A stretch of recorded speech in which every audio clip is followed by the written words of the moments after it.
So, genre. It's the easiest thing ever, right? Even if you know nothing about music theory, you know what it is, you know how to identify it. Seriously, like, you don't even need to know anything about what a scale even is to know that this scale sounds maybe a bit Spanish or something. Or that this sounds like the blues.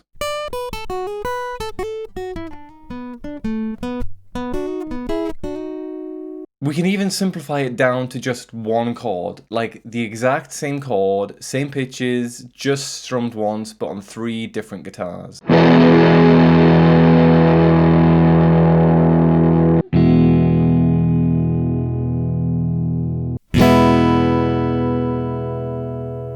And just hearing those 3 versions of the same chord, you can make some pretty accurate assumptions about what genre of music is being played or suggested.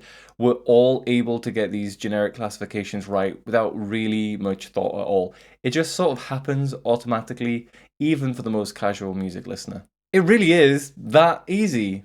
Great. Done. Let's wrap it up. Well, not so fast. It's obviously not that straightforward at all. For one, if it were that easy, we wouldn't have those interminable arguments between music fans that we've all seen. Just go to any social media site. Twitter is a good example. Loads of arguments about what genre certain artists fit into. One I see a lot. Are the Beatles pop or rock? Are they prog, maybe? Obviously not, say some.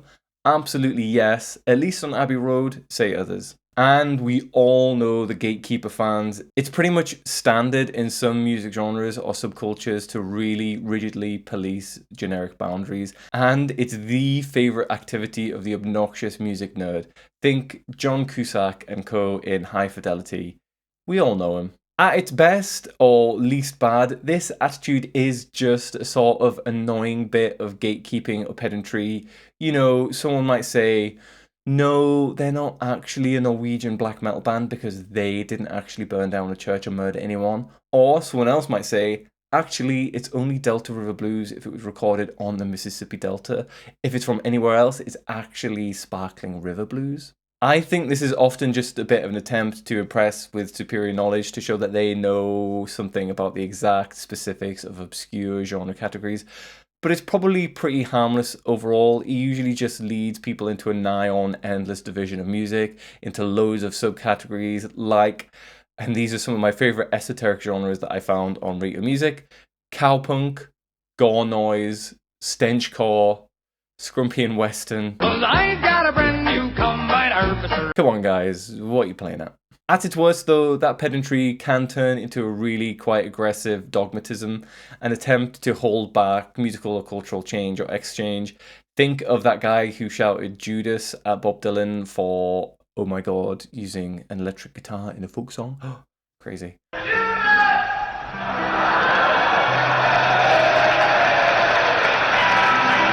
I don't believe you.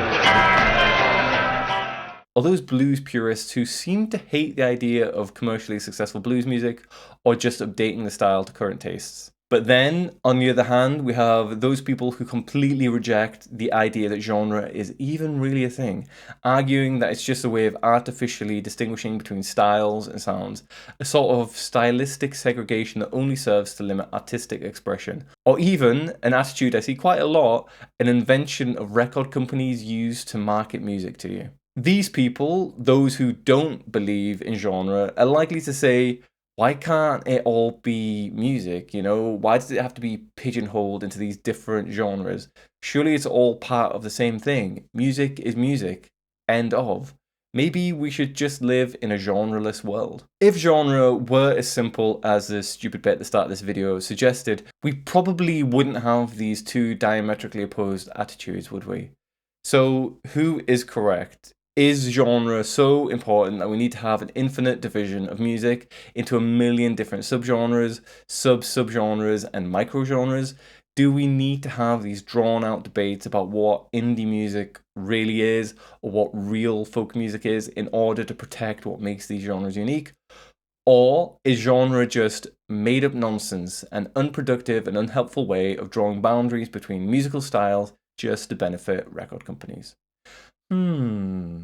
So I think that both sides are partly right, or maybe better yet, both sides are partly wrong. Let me explain. So I maintain that musical genre is most definitely a thing. It's a very important and indeed inescapable thing.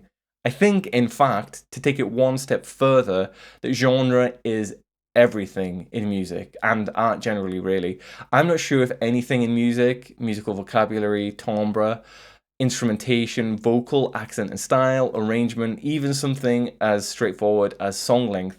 I'm not sure if any of it makes sense to us or has any impact at all without an understanding of genre. Or maybe it's more accurate to say that you can't make any choice about those things that doesn't come from or relate to genre in some way. And that's simply because genre is culture, and for us humans, culture is everything. Now that I hopefully have your attention, please check out my channel for more videos. I talk about a bunch of different music, always from a songwriting first sort of perspective, and always at least trying to make a substantive point. Sometimes I look closely at one song, sometimes I tackle a topic or style, sometimes I have people on to chat. One time, I even had a proper musician on too. Wow, like a proper musician with albums that like chart and stuff. Amazing. Check it out. So imagine for a second trying to write, say, a novel in English while knowing nothing about the cultures that speak English.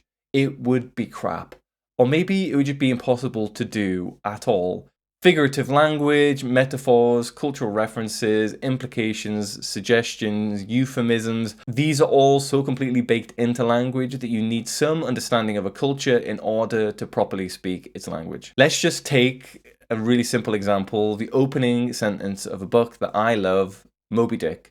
Call me Ishmael. Just 3 words, and I chose it purposely because it is so short, but there's already so much said here that isn't explicitly said unless you understand the culture from which it comes. The name Ishmael itself is a complex thing. Ishmael is a male name, it's a biblical name, and obviously that entails a hell of a lot of cultural meaning that I'm not going to go into now. The point is that the only hope you have of knowing any of these things is if you know something about Abrahamic religions and what we might generally call Western culture, right? At the very least, even if you're uninterested in the biblical context, reading this opening sentence, you know that the first person narrator of Moby Dick is a guy, but only if you know about the culture to some degree that created this book. Imagine the same principle multiplied across every word, every sentence, every paragraph, every chapter of every book ever written in any language. So just like there is no language and therefore no literature divorced from culture, there's also no music divorced from culture. And this is what genre is about. But just to be clear on something, although I do think that genre is definitely real and it is indeed everything in music, that doesn't mean I think it's a strict or necessarily normative thing either. It's not necessarily about what you can or shouldn't play, though it can be. It's more about the language and tropes and standards that make up music. It's mostly descriptive rather than prescriptive. That primarily descriptive nature, though, doesn't make it any less real or important, as a lot of people seem to think. The point here is that generic expectations and understandings are there regardless of whether you believe in them or not, so you'd best believe in them and understand them. Let's look a bit closer at what I'm talking about, and what I'm saying will become a lot clearer, I hope. So, I already touched on 2 of the things that make up genre at the start of this video, musical vocabulary and timbre. Some musical vocabulary, basically the notes that are being played, the rhythm they're being played to, will be indicative of one genre, and other vocabulary will be indicative of another. A lick or melody that sounds obvious at home in a traditional Irish folk environment isn't really going to sound the same as like jazzy playing. We can all pick up quite quickly on this sort of vocabulary without much conscious thought, whether they're played on the appropriate instruments or not. So when someone like Jimmy Page plays traditional Celtic style melodies with rock instruments,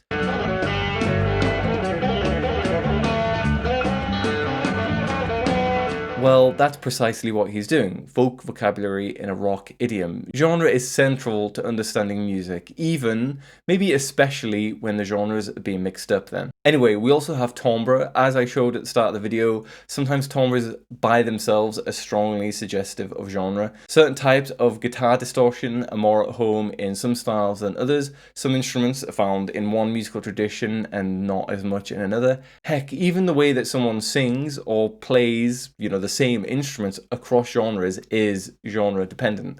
Take violinists. How much pressure they put on the bow, how much rosin they use varies across genre. But we have a load of other things beyond musical vocabulary and timbre that shape how we understand genre. Each element by itself might be suggestive of different generic traditions without being completely determinative, of course. That is to say, a piece of music isn't just, say, a folk tune just because it uses a folksy melody. A song isn't just a rock song just because it uses a distorted electric guitar. So, some other elements that play a part in musical genre, and just to be clear, this isn't meant to be comprehensive. Some of these are lyrics, arrangement and production, mode of dissemination, qualitative standards, purpose or end goal of a composition, and then scene or cultural milieu. So some of these are obvious, like lyrics. There are so many lyrical tropes that act as immediate generic signals. I woke up this morning, my baby left me. Blues, obviously. Pickup trucks, beer, country, flag, America. Country music, usually. Elves, goblins, wizards and aliens. Probably progressive rock. Pretty simple then. Arrangement is similarly easy to understand, I think. There are some very clear generic conventions when it comes to arranging songs. Country, rock, blues, and pop songs, for example, are all actually arranged pretty similarly. They tend to have one main vocal line. That is to say, they're mostly homophonous rather than polyphonous. They have broadly similar approaches to percussion, and even though they can differ plenty in terms of actual instrumentation, production, and, as I've already said, lyrics, their instrumental arrangements are broadly analogous with similar approaches to bass lines, riffs, chords, and backing tracks. Classical music clearly has a very, very different approach to arrangement, recording, and production. It sounds immediately different, and then jazz does too. Now, even these distinctions, as obvious they may be at times, aren't 100% clear. They're not solid, stable lines that demarcate genres neatly from one another. But that isn't really the point. They're clusters and their tendencies, and that's enough. Like, no one would argue that risotto isn't really an Italian dish just because Indian, Chinese, Malaysian, Indonesian, Spanish, Bangladeshi, etc. cuisines also use rice, right? Once we get to mode of dissemination, we're getting into the less obvious characteristics of genre. You can't always necessarily immediately hear it when you're listening to the music, but it's no less important. Each genre has its own history of how and where it's heard, which plays a huge part in what it is, what it sounds like, who listens to it, and what it's for. Now, today, virtually all music is listened to, at least in industrialized countries, on either speakers or headphones of some kind via digital files, CDs, I guess, or streaming. But once upon a time, music was, of course, played exclusively live to vastly smaller audiences than today, and music was learned from others by word of mouth, people passing songs from person to person. This mode of dissemination is most commonly seen even today in folk music all around the world. Up until the 20th century, it was how most European and American folk music would spread from person to person too. From its inception though, rock music was closely linked with the radio, to the extent that it makes up a lot of the mythology of early rock and roll and 60s and 70s rock, often being directly referenced in the lyrics. Turn up your radio. Invisible airwaves crackle with life. Right? Listen to your radio almost each and every night. Rock music was made in part for the radio and other forms of popular consumption. This meant that these early rock musicians were often very conscious of how the average person was going to listen to their music.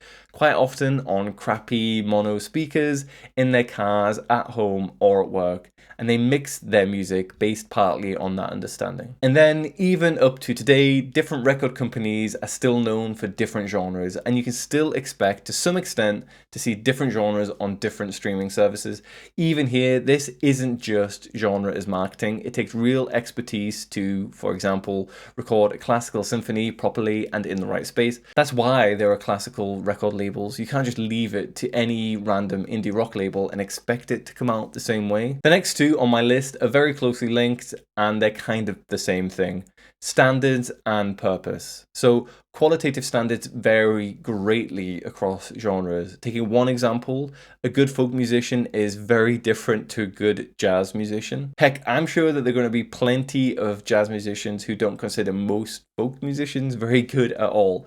Similarly, a good rap vocalist is very, very different to a good opera vocalist. And again, we know for a fact that there is a lot of anti-rap snobbery out there. The thing is though, although snobbery is obviously bad, it quite often gets at something very real. It's not completely unjustified for a jazz musician to think less of folk musicians, given that even the best folk musicians can get through entire careers with a handful of basic chords, and would honestly struggle playing through the changes on even the simplest of jazz standards. And it is easy to see why an operatic tenor might have a low opinion of a rapper, right? Let's take a famous example and look briefly at what Quincy Jones said about the Beatles in a 2018 interview. He said, quite bluntly, that when he first met them in the 60s, he thought they were, and I'm quoting him here, the worst musicians in the world. He called them no-playing motherfuckers. Paul McCartney was the worst bass player I ever heard. And ask him about Ringo, don't even talk about it. At the time, loads of people jumped on either the "yeah, the Beatles actually suck" train, or on the "what does Quincy Jones think he's talking about? What an idiot" train. Now, it's worth noting that he's since come out and he's taken his statements back a bit, and he says he regrets saying them, that he thinks the Beatles are actually good, blah blah blah. But let's actually take him seriously here for a second. I don't think it's completely insane that he'd say that. This is Quincy Jones. He's going to be very used to playing with and recording very, very competent musicians. People like George Benson, for Christ's sake.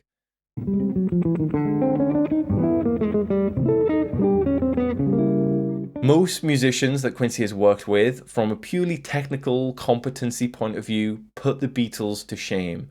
I think, in a way, Quincy's comments are not that bad. Clearly hyperbolic. Maybe they got him on a bad day. But from a certain perspective, maybe fair enough. The musicians Quincy usually worked with could run rings around any of the Beatles. But I also think it's clear that the Beatles could run rings around them when it comes to, say, songwriting. They were working in different idioms and genres. So the standards and the expected skill sets are going to be very different across each bit of the music making process. So back to my early comparisons. Folk musicians really do tend to be quite bad at music if we're comparing them to how jazz musicians play music. But it goes both ways. Jazz musicians are often pretty bad at what folk musicians are good at. I cannot imagine Miles Davis would ever be able to make an album like Blood on the Tracks. Bob Dylan would also have no chance of making an album And Bob Dylan would have no chance of making an album like Bitches Brew either. That doesn't mean either of them are bad. And rappers are, in fact, pretty shit at a lot of things that opera singers are good at. No one doubts that, right? But this also goes the other way. Opera singers are probably not going to be very good at the skills that most rappers take for granted. Watch your own back, came in and go out alone, black. Stay in the zone, turn H2O to cognac. So, different genres have different standards, right?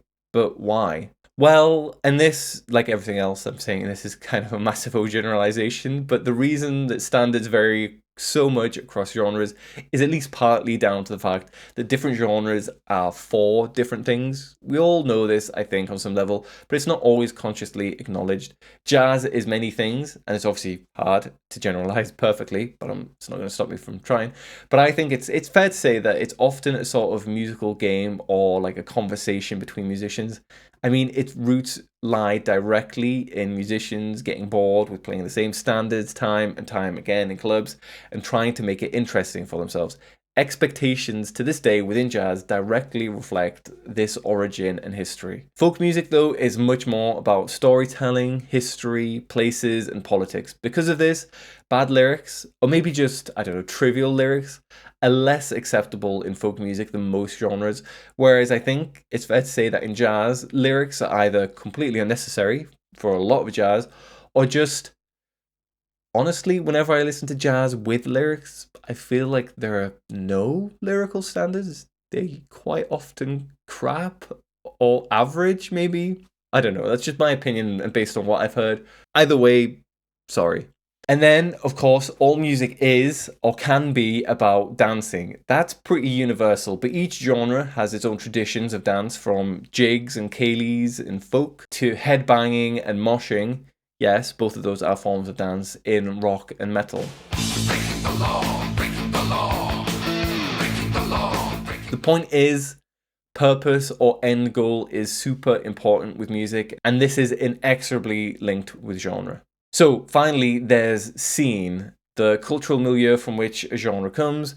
I put this one last because it's not really its own thing, it's just all of the above and everything else. It's sort of the gist of it all. As I said before, genre is everything in music because genre is culture. Genres are what they are because of the cultural context within which they developed. To say that genre isn't real is to act as though genres don't come from different cultural contexts. If it were true that genre isn't really a thing, then music would be like completely untethered from actual human and societal contexts. Different traditions have different ways of solving different problems they face while often trying to meet different goals or serving different purposes. Even when these purposes are universal or near universal, like dancing, each genre has its own approach, shaped by its own history and cultural context. Folk dances can be fairly raucous affairs, but there tends to be at least some level of formalism to it. There is a set routine. Classical dance, say ballet, is heavily formalized with much more of a barrier between performer and audience. It's not the kind of thing you can learn in 5 minutes after drinking a few pints. And then rock and metal dancing, headbanging and moshing, it's clearly a world away from both ballet and folk dancing, but it's still all fundamentally dancing, and importantly, it is all genre dependent.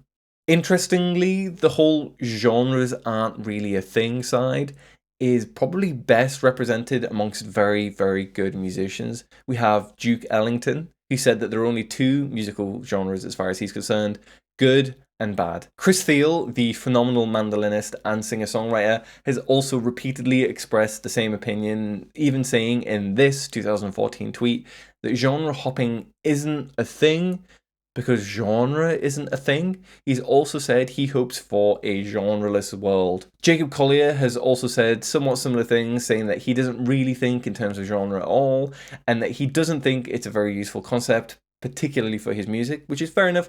He's also one of those people, though, who seems to think that genre is just a concept used to sell records. So look, it's arguably peak arrogance of me to sit here and say that they are wrong. I think the obvious inclination is, which I think is also fair enough, is usually going to be to side with these world famous, stupendously talented and skilled musicians, right? I mean, Duke Ellington, Chris Thile, and Jacob Collier, they all agree genre isn't a thing. It mustn't be. But I think they're about as wrong on this as the other side of the conversation. Those music fans you might find on Reddit or Radio Music who get caught up in their precious subgenres and the minute differences between them. Okay, so they're maybe not as wrong, but wrong is wrong, so it kind of doesn't matter. I think that what's happened here is that highly, highly competent musicians, particularly those who play jazz or jazz-adjacent styles, become so accustomed to the fact that they play music that mixes loads of genres into one big amalgamation that they lose sight of a few important things. Firstly, not every musician mixes or blurs genres like they do. Not everybody wants to. Some musicians just want to play punk or blues or hip hop, and they don't want to play hip hop, blues, jazz, metal, folk fusion. And that's fine. Secondly, mixing lots of genres doesn't mean that genres aren't real. I think this one's pretty obvious, in the same way that making fusion cuisine doesn't mean different national or regional cuisines aren't a thing. Mixing a bunch of musical genres together into one thing doesn't mean the genres aren't real, it just means you're mixing them. And thirdly, they simply lose sight of the fact that they're working in genres themselves defined by the extent to which they combine other genres. Jazz genres, particularly jazz fusiony stuff, are by definition eclectic and genre confounding genres. But that doesn't undermine the reality of the concept, it just means it's a different type of genre, it's self-defined by its comparatively unboundaried approach. Even here though, there are limits to the genre mixing. Chris Thile or Jacob Collier can say they don't really believe in genre, all they like, but I don't see them collaborating with, I don't know, DIY anarchist punks on two-chord rants against fascistic governments and online turfs. And let's be honest, as genre bending as their music might be, we still know, broadly speaking, who is listening to their music. Those same punks that they're not collaborating with certainly aren't the ones lining up to see their concerts.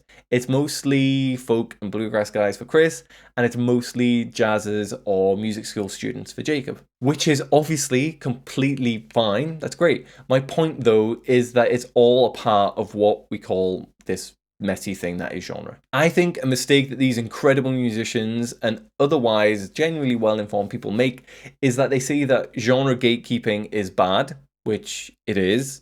They notice how incredibly messy the concept of genre is and how porous the boundaries are. All okay so far, we definitely agree. But they then therefore conclude that it's all nonsense, that it's not useful at all to think in terms of genre.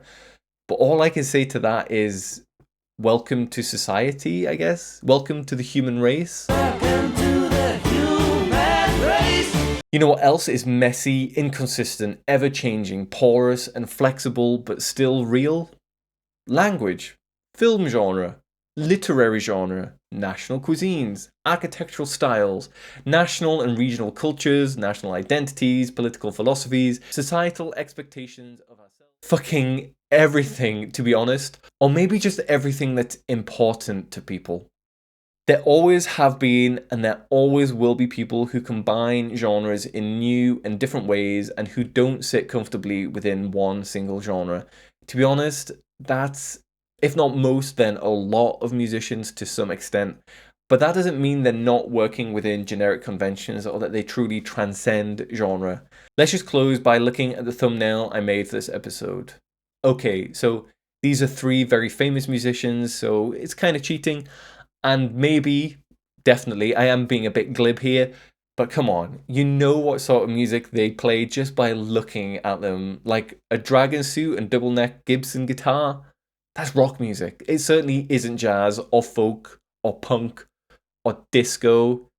It's maybe a little bit disco actually, but that's how important an all-encompassing genre is. You can't escape it, and you shouldn't really want to, because, to repeat myself again, genre is culture, and culture is everything. I don't think I'm saying anything that isn't really obvious, really, to be quite honest.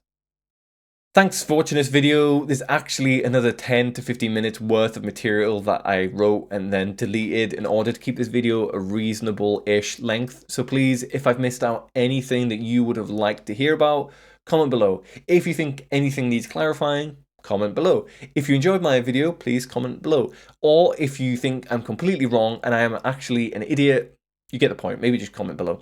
Either way, don't forget to hit that subscribe button and like and share and all that stuff. Please and thanks.